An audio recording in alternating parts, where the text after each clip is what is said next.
Undang-Undang Nomor 20 Tahun 2023 tentang ASN telah disahkan. Dengan keberadaan undang-undang ini, diharapkan dapat mempercepat transformasi ASN lebih profesional dan berkualitas.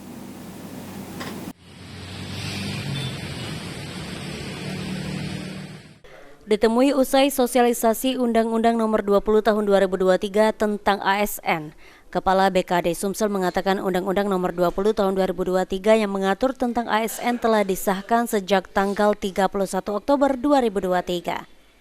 Keberadaan Undang-Undang Nomor 20 Tahun 2023 telah menghapus Undang-Undang ASN sebelumnya, yaitu Undang-Undang Nomor 5 Tahun 2014. Keberadaan Undang-Undang Nomor 20 Tahun 2023 diharapkan semakin mempercepat pelaksanaan transformasi ASN.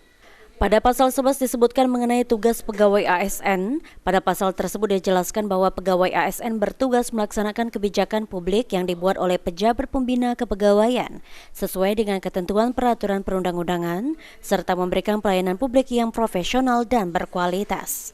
Sebagai pegawai ASN yang profesional diharapkan mampu memberikan pelayanan yang prima dan bersih dari praktik korupsi, kolusi, dan nepotisme.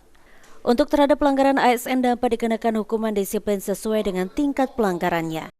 Sampai saat ini kemarin sudah ada rakor di Lampung terkait dengan evaluasi pelaksanaan daripada penerimaan P3K ini.